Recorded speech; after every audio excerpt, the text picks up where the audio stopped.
Top 10 Sickening Facts About Space Travel. The idea of traveling into space seems cool.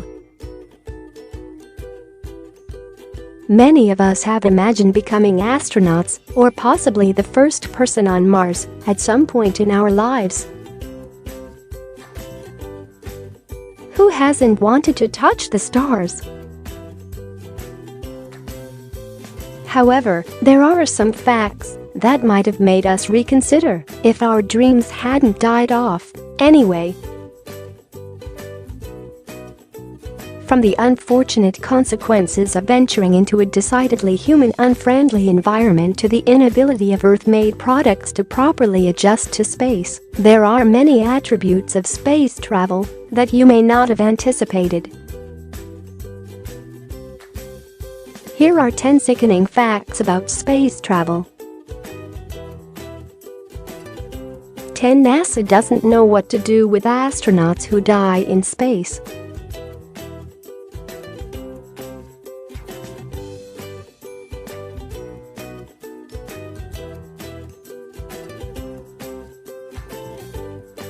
In fact, NASA doesn't even expect astronauts to die in space, so it doesn't train them on what to do in the event of the death of a colleague.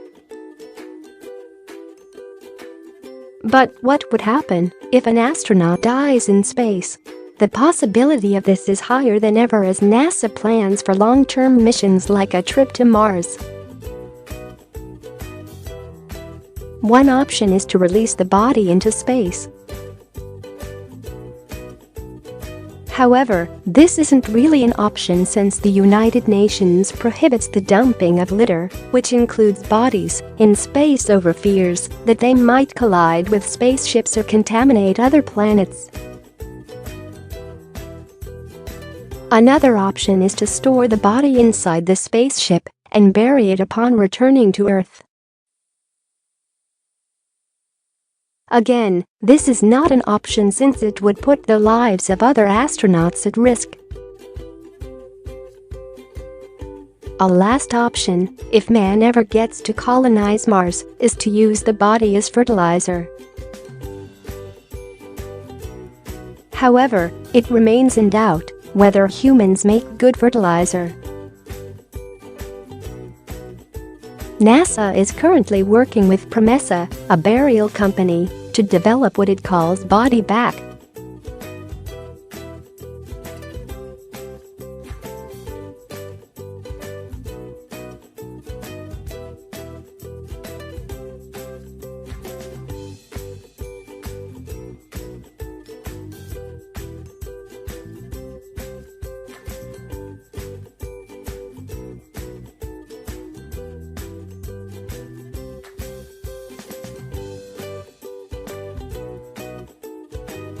Nine astronauts drink recycled urine.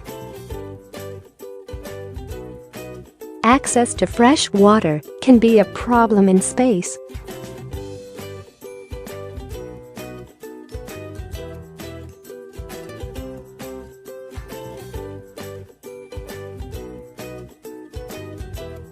Just as the name implies, the water recovery system allows astronauts to recover most of the water they lose through sweat and urine, or while brushing or making coffee. American astronauts aren't just recycling their own urine. They're also recycling the urine of cosmonauts, since the Russians have refused to recycle their own pee. According to Lane Carter, NASA's water subsystem manager for the ISS, the recycled water tastes just like bottled water. 8 astronauts lose muscle and bone mass and suffer from premature aging. The microgravity environment of space causes premature aging in astronauts. Their skin ages faster, becomes drier and thinner, and is prone to itching. As if that isn't enough, their bones and muscles become weaker. astronauts lose 1% of their muscle mass and as much as 2% of their bone mass with every month that they spend in space.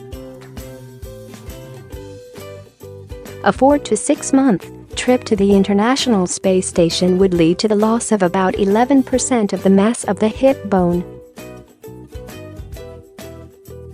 Even astronauts' arteries aren't spared.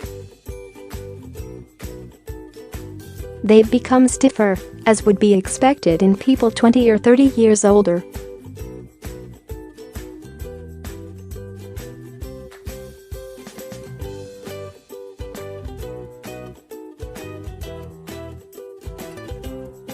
Canadian astronaut Robert Thirsk suffered weakness, fragile bones, and lack of balance after spending 6 months in space.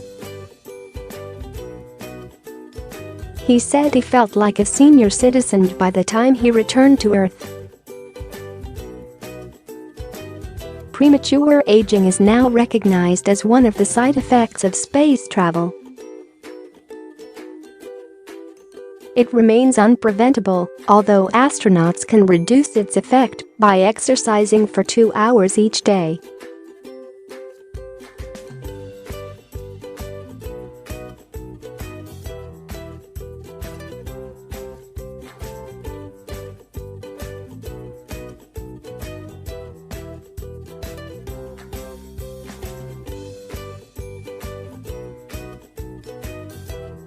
In one experiment, male rats suspended above the floor during a 6-week-long experiment, mimicking the weightlessness of outer space, suffered shrunken teats and severely low sperm count, which made them as good as being infertile.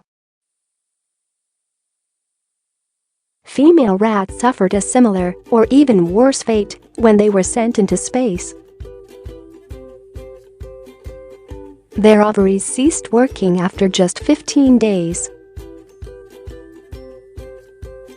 By the time they returned to Earth, the gene responsible for producing estrogen, the female hormone, had become redundant, while the cells that produced eggs were dying. Space travel has also been linked to loss of libido. In one experiment, 2 male and 5 female mice sent into space refused to mate. However, some researchers insist that space travel has nothing to do with libido or infertility. Fish and frog eggs sent into space have fertilized, though the frog offspring never developed past tadpoles. Male astronauts have also impregnated their wives days after returning to Earth. Female astronauts aren't left out.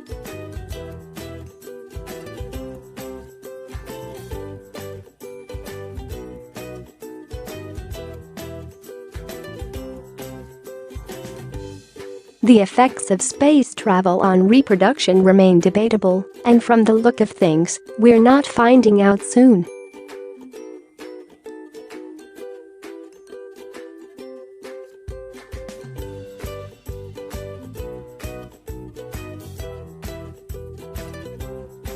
Most astronauts get space sick.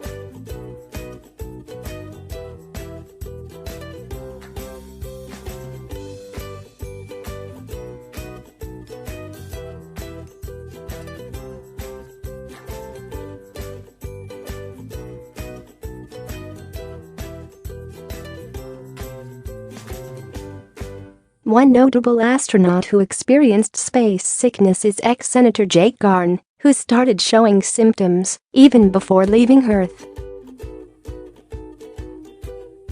By the time he returned, he couldn't even walk properly. Garn's bout of space sickness was so terrible that his name became an informal measurement for the illness. Astronauts can rate their symptoms with phrases like 1 Garn, 2 Garns, 3 Garns, and so on. While NASA has yet to find a solution for space sickness, it has created an early warning device that lets astronauts know that they're about to get space sick. 5. All astronauts wear diapers. NASA had an oversight in designing the first spacesuit. Apparently, its scientists forgot that astronauts might need to pee while in their suits. This oversight caused astronaut Alan Shepard, the first American in space, to pee right inside his spacesuit. This only happened after a series of deliberations because NASA scientists feared that the urine might short-circuit the electrical components of the suit. To prevent similar scenarios during future missions, NASA came up with a condom-like device that astronauts wore while in their spacesuits.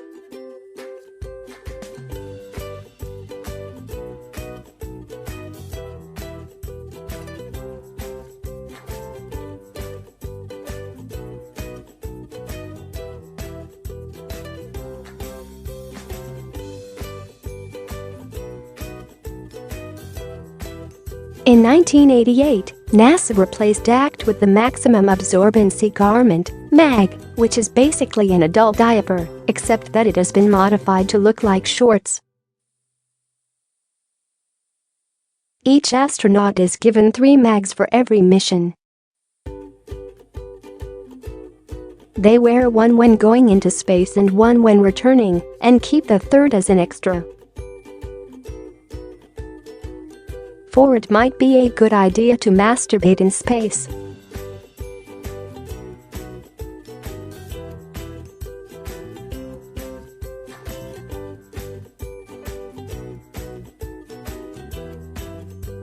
Males are likely to go down with prostatitis, while females are at risk of urinary tract infections.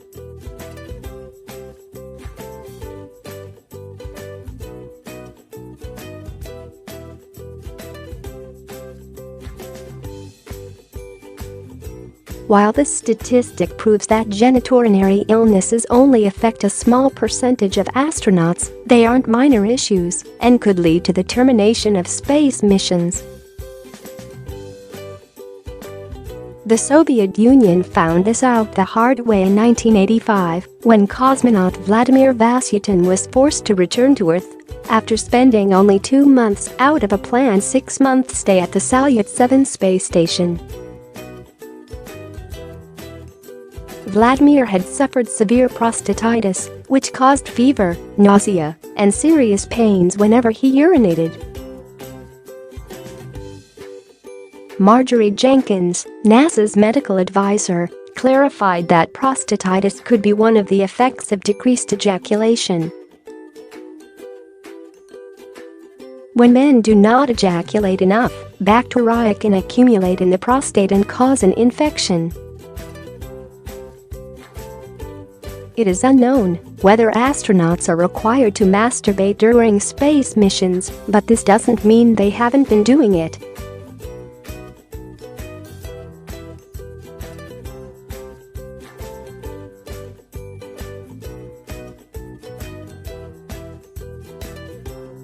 In 2012, astronaut Ron Garan also clarified during an Ask Me Anything session on Reddit that astronauts do get some free time at the International Space Station.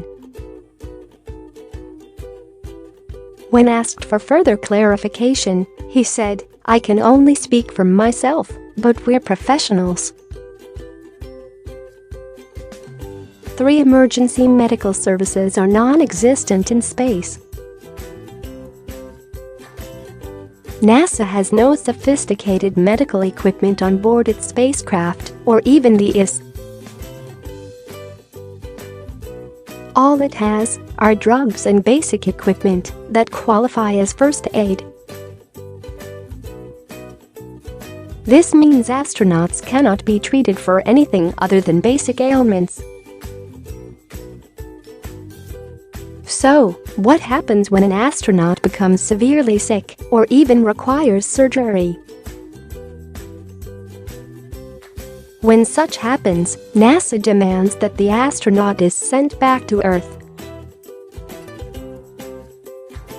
NASA has an agreement with the Russian space agency, Roscosmos, to launch emergency Soyuz rockets to recover sick astronauts from the IS. Besides the sick astronaut, the rocket would return with 2 extra astronauts since it requires a 3-man crew.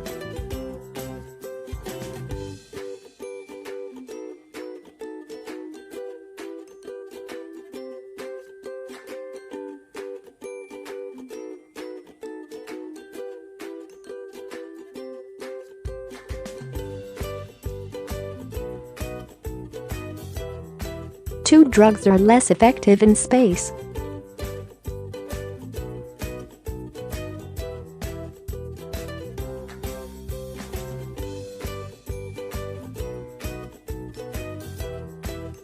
Even at that, most of the drugs available aren't as effective as they would be if they were administered here on Earth. During one study, researchers assembled 8 first aid kits with 35 different drugs, including sleeping aids and antibiotics.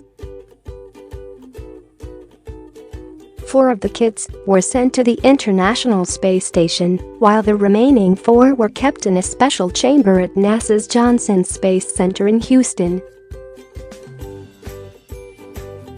After 28 months, the drugs sent to the IS were found to be less effective than those kept at the Space Center.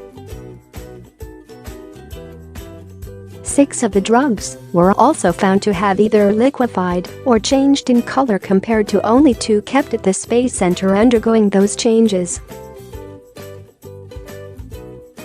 Researchers believe the loss of effectiveness is caused by the excessive vibration and radiation the drugs receive in the outer space. For now, NASA reduces the severity of this problem by replacing the drugs at the IS every 6 months.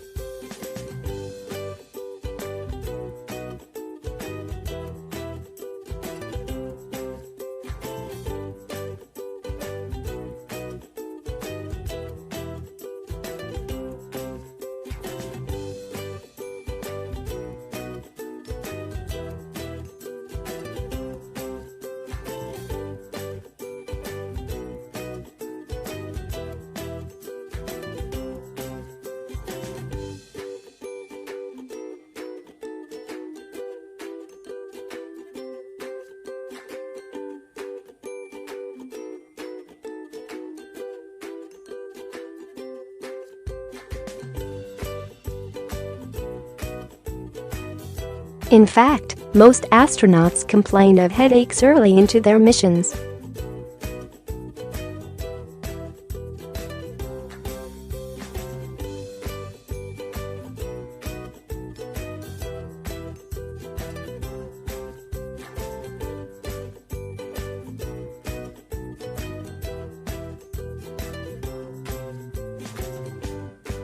NASA has also mandated that the concentration of CO2 in the IS be reduced to 4 mm Hg.